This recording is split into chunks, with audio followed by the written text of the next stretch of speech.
जब अपने द्वारा पाप कर्म किए जाते हैं और जब हृदय परिवर्तन हो जाता है और जब पुण्य किया जाता है, तो क्या उन पाप कर्मों को पुण्य से जीता जा सकता है?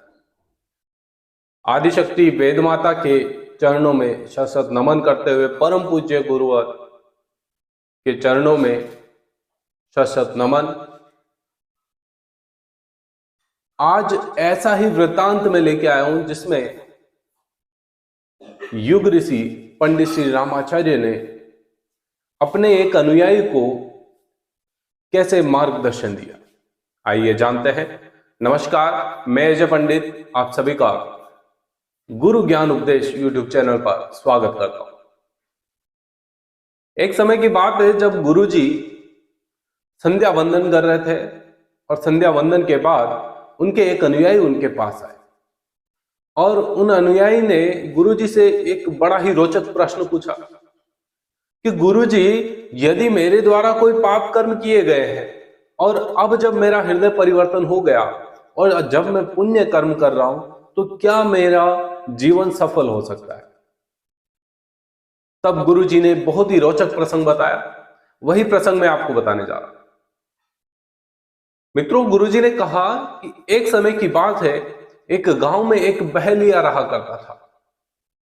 उस बहलिया का प्रतिदिन जीवन यापन का माध्यम यही था, सुबह उठते ही जंगल जाता, जंगल में जाल बिछाता और उस जाल में जब चिड़िया पक्षी आके फंस जाते तो उन्हें पकड़कर वो पास के ही नगर में जाकर बेच आता और उससे अपनी जीविका चलाता, अपने परिवार का भरण पोषण करता था।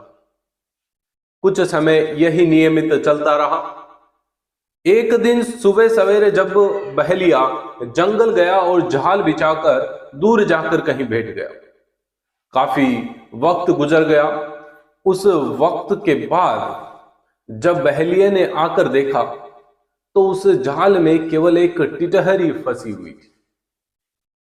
टिटहरी को नगर में कोई भी खरीदा नहीं करता था, तो बहलिया ने समझा ये मेरे कोई काम की नहीं है।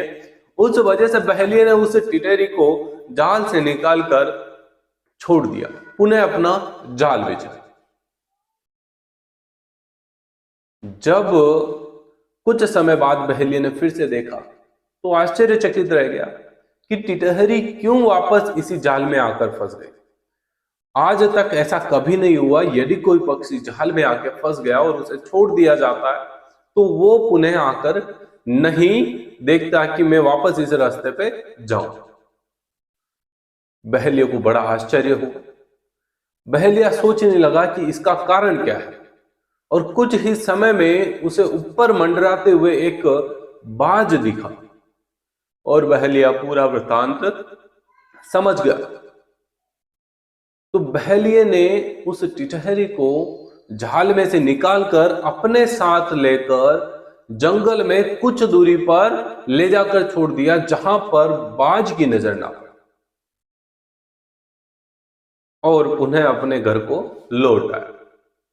आगे गुरुजी बताते हैं, कुछ समय बाद जब बहलिया का निधन हो गया, मृत्यु हो गई, और यमलोक में जब पहुंचा, यमराज के दरबार में जब उसकी हाजिरी हुई और उसके पाप पुण्यों की गिनती की जाने लगी, तो उसने जीवन यापन के लिए जितने पाप किए थे, जिनमें अनेकों पक्षियों को उसने पकड़ा और बेचा, जिसको बेचा उन्होंने उसे मार कर खाया, तो उनकी जीव हत्या का पाप लगा था। लेकिन बहलिया ने अपने जीवन में एक पुण्य कमाया था, एक जीव के प्राण बचाए थे, और वो जीव था टिटहरी। टिटहरी भी उस दरबार में पहुंची और जैसे ही बहलिया को नरक की सजा सुनाई गई, टिटहरी ने दया की भीख मांगी। बोले, यमराज दया करें, इस बहलिया ने एक समय में मुझे मेरे प्राण बख्शे, मेरे प्राणों की रक्षा इसने करी। तब यमराज ने फिर से सोचा और यमराज ने कहा, टिटहरी, मैं अपनी दरबार में इसे 1 वर्ष का समय और देता हूं।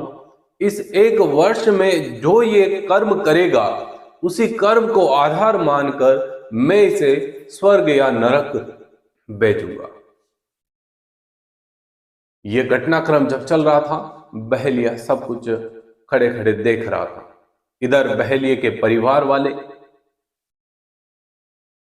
अंतिम संस्कार की तैयारी कर रहे थे। शव को अंत्येष्टि पर लेकर शमशान की ओर चल पड़े। चिता तैयार की गई। उस चिता पर बहेलिए को लेटाया गया था। ऐसे ही अग्नि देना शुरू होने वाला था और जैसे ही उस बहेलिए को जलाने वाले थे, उसी समय उस बहेलिए में पुनः यमराज के द्वारा प्राण फूंक दिए जाते हैं। बहेलिया उठ खड़ा होता है, सारा वृतांत अपने परिवारजनों को बताता है और कहता है, आज से हम शिकार करना छोड़ देंगे, किसी भी जीव की हत्या नहीं करेंगे, जीव दया करेंगे, पुण्य कर्म करेंगे। बहेलिया प्रतिदिन पक्षियों के लिए दाना पानी की व्यवस्था करने लगा और इस 1 वर्ष में उसने इतने पुण्य किए कि अंतिम समय जब पुनः यमराज के दरबार में पहुंचा, इस 1 वर्ष के लेखे जोखे को जब चित्रगुप्त जी ने पढ़ा तो यमराज जी ने उन्हें स्वर्ग जाने का आदेश दिया। जब ये पूरा प्रसंग गुरुदेव अपने अनुयायी को बता रहे थे, अनुयायी बड़े रोचक तरीके से सुन रहा था। अंत में गुरुवर ने पूछा, अब तो आपकी समस्या का समाधान हो गया होगा।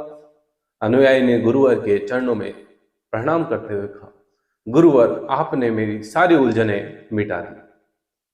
जाने अनजाने में मुझसे जो पाप कर्म किए गए, जब मैं पुण्य कर्म करने लगा तो मेरे वो पाप कर्म मुझे याद आने लगे और उनसे घबरा कर मैं ये सोचता था, क्या मैं इन पाप कर्मों से निजात पा सकता हूं। तब गुरुवर ने कहा, जब जागे तब सवेरा। इस मनुष्य जीवन में आप आए हैं तो अपना जीवन परहितार्थ व्यापन करें, पुण्य कर्मों में बिताएं, धर्म गो सेवा रक्षार्थ अपना जीवन बिताएं। जय गुरुदेव।